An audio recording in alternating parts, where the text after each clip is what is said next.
Hello বন্ধুরা, সবাইকে স্বাগত শিল্পকলা আর্ট অ্যান্ড ক্রাফটের আরও একটি নতুন ভিডিওতে।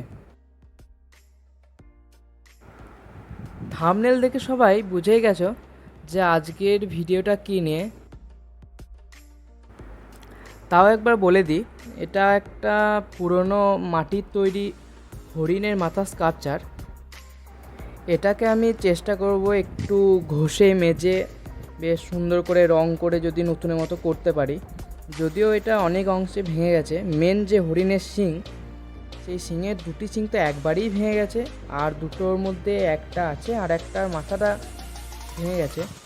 তা যদিও এটা মাটির বলে একদিক থেকে সুবিধা, তোমরা পরে দেখবে ভিডিওতে আমি কাটার দিয়ে মাথার দিকটা ছুচলো করেছি একটা দিক, আর বাকিগুলো তো কিছু করা যাবে না, কারণ মাটি দিয়ে যদি লাগাতে যাই ঠিক লাগানোও যাবে না আর এর সাথে সেটও হবে না। কিন্তু এটা একটা নতুন জিনিস দেখলাম মুছতে গিয়ে। এটা কিন্তু আদতে একটা বোকা ভাঁড়, মানে যেখানে পয়সা রাখা যায়। এই পেছন দিকে একটা ফুটো আছে, এইটার দিকে এটা প্রেকে লাগানো যায়, আর মনে হয় যেন এই দিকেই বোকা ভাঁড়ের পয়সা বার করা হয়। আর এই যে মাথার কাছে টাকা ভরবার জায়গাটা, তার টাকাটা এইদিকে যে ভরলাম, আর এই যে পেছনের যে ফুটোটা এটা দিকে বার করা হয়।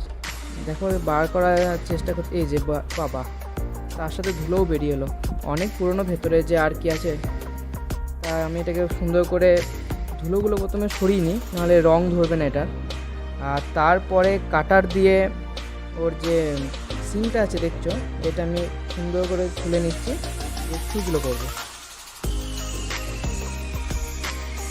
এই হরিণের স্কাল্পচারটা আমার দিদির বাড়িতে ছিল দেয়ালে লাগানো। তা দিদি বললো যে এটা তো অনেক পুরনো হয়ে গেছে, দেখ যদি কিছু করা যায়। তা এটা তো ছুচলো করা হয়ে গেছে। এবার এর উপরে ফার্স্ট একটা কোটিং করব ফাইনাল রং করার আগে, তাতে যে জায়গাগুলো চটে গেছে বা বেশি ডিপ আছে বা লাইট, সেগুলো সমান হয়ে যাবে। তা এটাই হোয়াইট কোটিং করছি না, যদিও আমার কাছে হোয়াইট রং ঠিকঠাক নেইও, আর আমি তো এটা জানতাম না, এসেই বললো কর। আমার মোটামুটি যা ছিল সেই দিয়েই করতে লাগলাম। তার আমার কাছে হলুদ কালার ছিল, সেটা দিয়েই করছি। আমি এখানে ইউজ করছি ক্যামেলের ফেব্রিক কালার, সবগুলোই ফেব্রিক কালার ইউজ করছি, যে মাটির উপর তাহলে জল লাগলে স্কাল্পচারটা কিছু হবে না। তাই এবার দেখো প্রথমে ফার্স্ট কোটিংটা দিয়ে দিই, তারপরে দেখো কেমন লাগে দেখতে। অদ্ভুতই লাগছে দেখতে, বুঝতেই পারছি।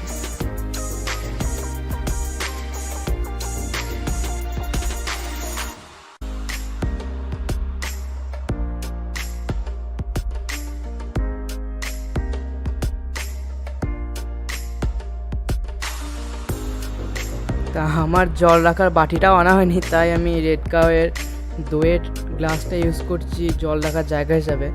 আর রঙের প্যালেটও আনতে ভুলে গেছি, তাই আমি একটা কোটোর ঢাকনা ইউজ করছি প্যালেট হিসাবে।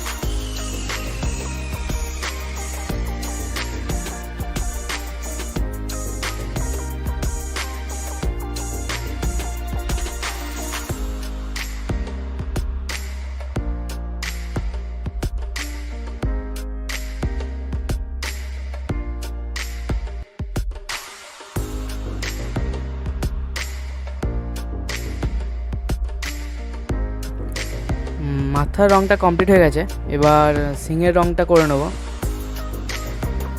এবার শিংয়ের রঙটা করবার পর কেমন লাগছে দেখা যাক।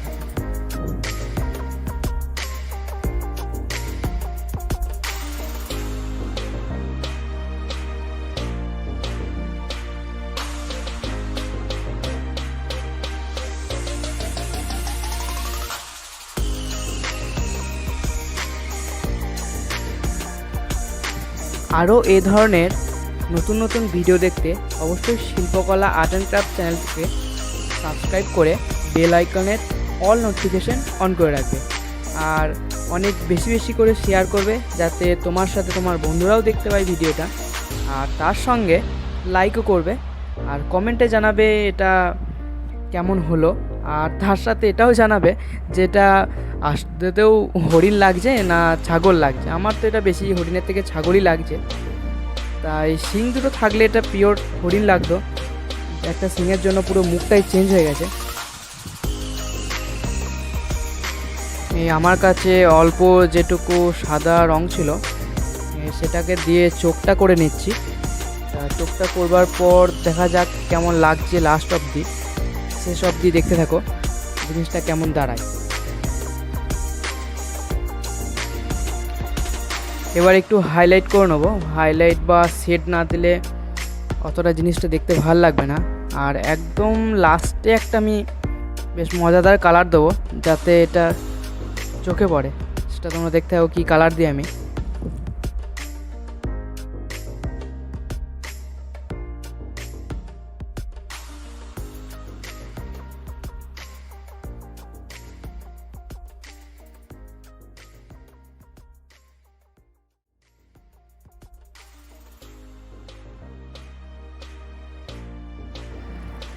তোমরা যদিও ভিডিওটাকে একবারই দেখছো, কিন্তু এটা আমার করতে খানিকটা সময় লেগেছে। আমি একটা নাতটা করতে পারিনি, উঠে গেছি একদিন সন্ধ্যা থেকে আরম্ভ করেছি, তারপর দিন সকাল অবধি কিছুটা করেছি, তার মাঝখানে আমাকে খেতে হয়েছে।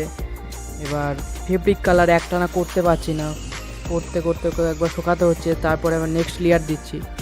এই জন্য ভিডিও করতে বেশ অনেকটাই পরিশ্রম হয় তাকে এডিট করতে। তাই প্লিজ সাবস্ক্রাইব করবে, তোমরা সাবস্ক্রাইব আর লাইক করলে এই ধরনের ভিডিও করতে আরও উৎসাহ পাবো, আরও বড় বড় আরও সুন্দর সুন্দর ভিডিও আনবো।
সিনটা তো একটু ব্ল্যাক রং দিয়ে হাইলাইট করে নিচ্ছি।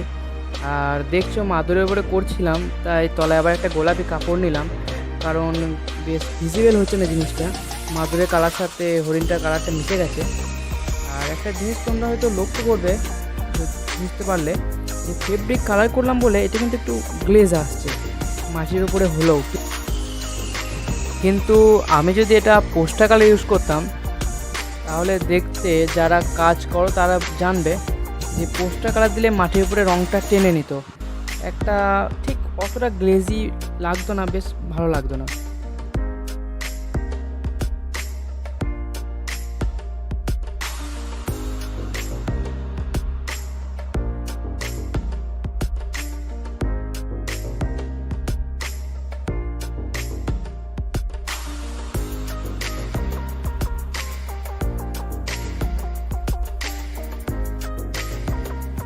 কেমন হয় জিনিসটা আমার কিন্তু বেশ ভালোই লাগছে, তোমাদের কেমন লাগছে কিন্তু কমেন্টে অবশ্যই জানাবে।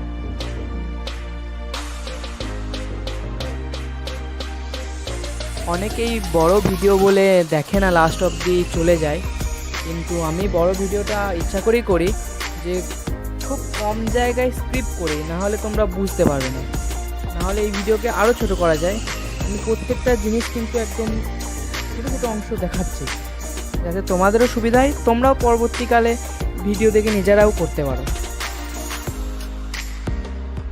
এটা তোমরা কমেন্টে জানাবে যে তোমাদের বড় ভিডিও ভালো লাগে, যে আমি পার্ট পার্ট করে সব দেখাই, না একদম ছোট ভিডিও, যে এই ধরলাম চোখ করতে আরম্ভ করলাম দুটো চোখ কমপ্লিট, যে একটু রং করতে আরম্ভ করলাম পুরো রং কমপ্লিট, এটা তোমরা দেখতে চাও। কেউ যদি কিছু জানতে চাও যে কোন কালারটা আমি ইউজ করছি এই জায়গাটা আমি এরকম কেন করলাম তা কমেন্ট করতে পারো। আমি প্রত্যেকজনেরই কমেন্ট পড়ি আর রিপ্লাই করি। তা আমরা ভিডিওর একদম শেষ প্রান্তে চলে এসেছি। আমি যেটা মজাদার কালার দেবো বলছিলাম সেটা এবার দেবো। দেখো যে এটা আমি গোল্ডেন কালার দিয়ে একটু হাইলাইট করব। তাহলে হবে কি, জিনিসটা যখন দেয়ালে থাকবে ওপর থেকে লাইট করলে বেশ চকচক করবে। তা আরও একবার বলছি, শিল্পকলা আর্ট অ্যান্ড ক্রাফটকে অবশ্যই সাবস্ক্রাইব করবে আর বেল আইকনের অল নোটিফিকেশান অন করে রাখবে। আর ভিডিওটা অনেক বেশি শেয়ার করবে, লাইক করবে, কমেন্টেও জানাবে তোমাদের অসুবিধা সুবিধা কী ধরনের ভিডিও দেখতে চাও। তা দেখা হবে আবার পরের কোনো ভিডিওতে। টাটা।